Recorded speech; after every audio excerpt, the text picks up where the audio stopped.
Le format PDF est un format d'image de document, c'est-à-dire qu'il va présenter votre document mis en page exactement comme s'il était imprimé. Pour lire ce format, il faut utiliser un lecteur particulier, des logiciels particuliers, par exemple Adobe Reader. Mais avec Word 2013, vous pourrez facilement lire les PDF même si vous ne pourrez pas les modifier. L'avantage du format PDF, c'est qu'il va être affiché de la même manière sur tous les ordinateurs. C'est donc très utile pour communiquer des tableaux que vous avez bien mis en page.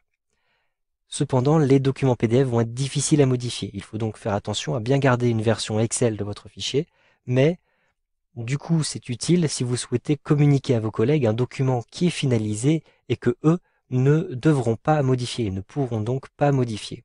J'ai ici un document que je souhaite sauvegarder au format PDF. Je vais un petit peu le mettre en page. Donc je vais me rendre ici dans l'onglet Mise en page. Ensuite, je vais choisir par exemple l'orientation de mon document. Un simple clic sur Orientation et je vais choisir une orientation paysage. Je peux aussi choisir l'échelle.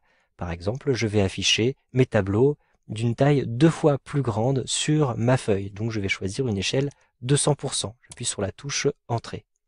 Vous pouvez aussi choisir un certain nombre d'éléments, notamment les marges. Je vais cliquer sur les marges et vous avez des marges normales qui vous sont proposées, plus larges ou plus étroites. Je vais choisir des marges personnalisées. Ensuite, je vais modifier ces marges ici. Donc par exemple la marge en haut, je vais mettre ici 2 cm, à gauche 2 cm. Donc la marge de gauche est intéressante si vous souhaitez ensuite relier vos documents. Il faut garder une marge un petit peu plus grande. Je vais choisir ici une marge de 2 cm en bas et de 2 cm à droite.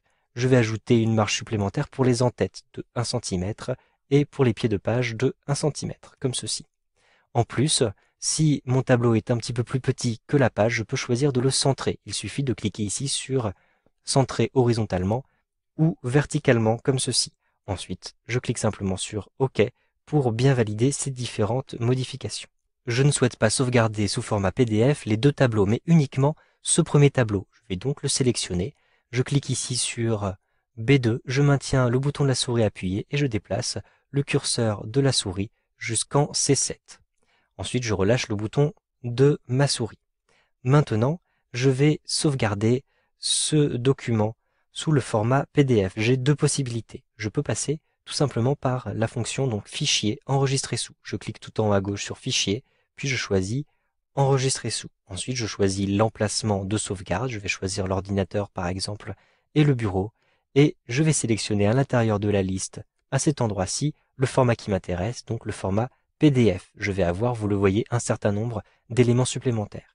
Je vais tout de suite vous montrer une autre manière aussi d'exporter au format PDF. Donc je clique pour l'instant sur Annuler. Lorsque vous avez cliqué dans l'onglet Fichier, vous retrouvez ici sur la gauche un certain nombre de rubriques. Ici nous sommes dans Enregistrer sous.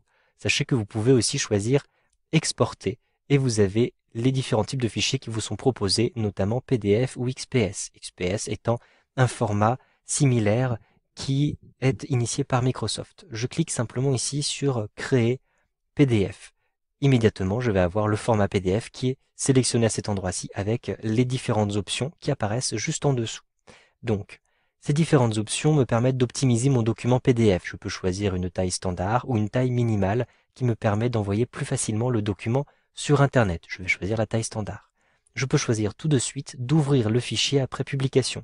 Donc, lorsque je vais avoir sauvegardé mon fichier PDF, il sera automatiquement ouvert par Windows 8. Donc, je vais conserver cette case-ci cochée. Ensuite, je clique simplement sur Options.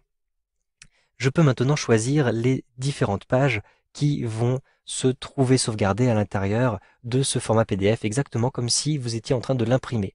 Donc vous pouvez choisir les pages, pages de 1 à 2, etc. Je vais simplement choisir de publier la sélection, donc je coche Sélection. Ensuite, vous pouvez inclure des informations non imprimables à l'intérieur du document PDF, notamment les propriétés du document, les balises de structure, donc qui sont utiles notamment pour les malvoyants qui utilisent des logiciels un petit peu particuliers qui vont repérer des balises. Et vous avez la possibilité de choisir les options de compatibilité ISO. Donc en fait, il s'agit d'un format un petit peu particulier qui va faciliter l'archivage de vos documents parce que c'est un format qui est particulièrement stable. Donc je vais cocher cette case-ci par exemple. Ensuite, je clique sur OK pour bien sauvegarder ce fichier PDF sur mon bureau et je clique sur publier. Immédiatement, comme j'ai coché la petite case, je vais avoir le document qui va être ouvert avec mon lecteur par défaut. Il s'agit de l'application de Windows 8 qui est utilisée par défaut. Vous reconnaissez ici mon tableau qui a bien été centré dans la page et qui a bien été mis à l'échelle 200%.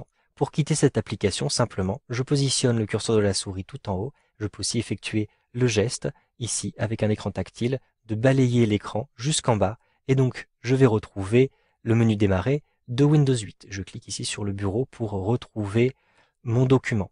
Si maintenant, je ferme ici ma feuille Excel, je clique en haut à droite sur la petite croix et je peux même choisir de l'enregistrer dans le format Excel rapidement. J'ai donc maintenant un nouveau document sur mon bureau, il s'agit de Organisation entreprise. Si je double-clique dessus, je retrouve effectivement le PDF que je viens de sauvegarder. Vous savez donc maintenant comment enregistrer un document Excel, un tableur Excel, au format PDF avec Excel 2013.